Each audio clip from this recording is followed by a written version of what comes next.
സ്ത്രീ ശാക്തീകരണത്തിന്റെ അപ്പോസ്തലനാകാൻ ഇറങ്ങി പുറപ്പെട്ട രാഹുൽ ഗാന്ധിക്ക് സ്വന്തം വേദിയിൽ വെച്ച് തന്നെ നാണം കെട്ട മറുപടി കിട്ടിയിരിക്കുകയാണ്. ഇന്ന് ഹിന്ദുക്കളുടെ ദൈനംദിന ജീവിതത്തിലോ രാജ്യത്തെ നിയമങ്ങളിലോ യാതൊരു പ്രസക്തിയുമില്ലാത്ത മനുസ്മൃതിയെപ്പറ്റി വിലപിക്കുന്ന രാഹുലിന്റെ മുഖത്തടിച്ചതുപോലെയുള്ള ഒരു സംഭവമാണ് കഴിഞ്ഞ ദിവസം നടന്നത്. രാഹുലുമായി വേദി പങ്കിട്ട ഒരു മുസ്ലിം പെൺകുട്ടി തന്റെ മതത്തിലെ വേലിക്കെട്ടുകളെക്കുറിച്ചും താൻ അനുഭവിക്കുന്ന ശ്വാസം മുട്ടലുകളെക്കുറിച്ചും തുറന്നു പറഞ്ഞതോടെ കോൺഗ്രസിന്റെ ന്യൂനപക്ഷ പ്രീണനത്തിന്റെയും വോട്ട് ബാങ്ക് രാഷ്ട്രീയത്തിന്റെയും തനി നിറം കൂടിയാണ് പുറത്തു വരുന്നത്.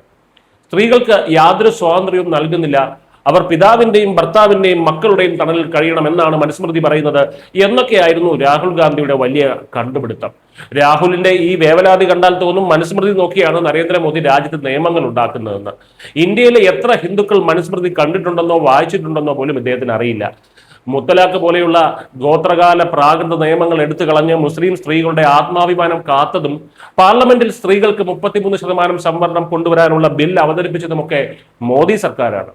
അന്ന് ആ ബില്ലുകളെ നഖശിതാന്തം എതിർത്ത ടീമുകളാണ് ഇപ്പോൾ സ്ത്രീ സ്വാതന്ത്ര്യത്തെക്കുറിച്ച് വാചാലരാകുന്നത് എന്നതാണ് ഇതിലെ ഏറ്റവും വലിയ തമാശ.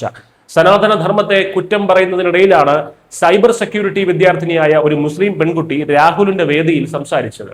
താൻ നേരിടുന്ന കടുത്ത സാമൂഹിക നിയന്ത്രണങ്ങളെ കുറിച്ചായിരുന്നു ആ പെൺകുട്ടിയുടെ തുറന്നു പറച്ചിൽ. ബുർഖയോ ശിരോവസ്ത്രമോ ധരിച്ചാൽ മാത്രമേ വീട്ടിൽ നിന്ന് പുറത്തിറങ്ങാൻ പോലും മതപുരോഹിതന്മാരും സമൂഹവും അനുവദിക്കാറുള്ളൂ എന്ന് ആ പെൺകുട്ടി വേദിയിൽ വെളിപ്പെടുത്തി. പഠിക്കാനും മുന്നേറാനും ആഗ്രഹമുണ്ടെങ്കിലും മതത്തിന്റെ വേലിക്കെട്ടുകൾ തകർക്കാൻ കഴിയുന്നില്ല എന്ന പെൺകുട്ടിയുടെ വാക്കുകൾക്ക് മുന്നിൽ രാഹുൽ ഗാന്ധിക്ക് അക്ഷരം പ്രതി മിണ്ടാനായില്ല. സനാതന ധർമ്മത്തെ വിമർശിക്കാൻ 100 നാവുള്ള ഈ 56 വയസ്സുകാരൻ യുവാവ് ആ പെൺകുട്ടിയുടെ സ്വാതന്ത്ര്യം ഹനിക്കുന്ന പുസ്തകങ്ങളെക്കുറിച്ചോ യാഥാസ്ഥിതിക മത നിയമങ്ങളെക്കുറിച്ചോ ഒരക്ഷരം പോലും ഉരിയാടിയതുമില്ല. ഈ സംഭവത്തിന്റെ ദൃശ്യങ്ങൾ ഇപ്പോൾ സോഷ്യൽ മീഡിയയിൽ വൈറലാകുകയാണ്.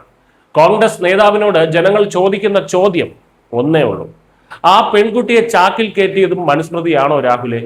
ഹൈന്ദവ വിശ്വാസങ്ങളെയും ഗ്രന്ഥങ്ങളെയും നിരന്തരം അപമാനിക്കുന്ന കോൺഗ്രസ് നേതാക്കൾക്ക് സ്വന്തം കൺമുന്നിൽ ശ്വാസം മുട്ടിക്കഴിയുന്ന ന്യൂനപക്ഷ സ്ത്രീകളുടെ യഥാർത്ഥ അവസ്ഥ കാണാൻ കണ്ണില്ല എന്ന് ഒരിക്കൽ കൂടി തെളിയിക്കപ്പെട്ടിരിക്കുകയാണ്. ഈ മുസ്ലിം സ്ത്രീകൾക്ക് സ്വാതന്ത്ര്യവും സംരക്ഷണവും നൽകിയത് രാഹുൽ ഗാന്ധിയല്ല, മറിച്ച് നരേന്ദ്രമോദി സർക്കാരാണെന്നത് ഇനിയെങ്കിലും ഇവർ ഓർക്കുന്നത് നന്നായിരിക്കും.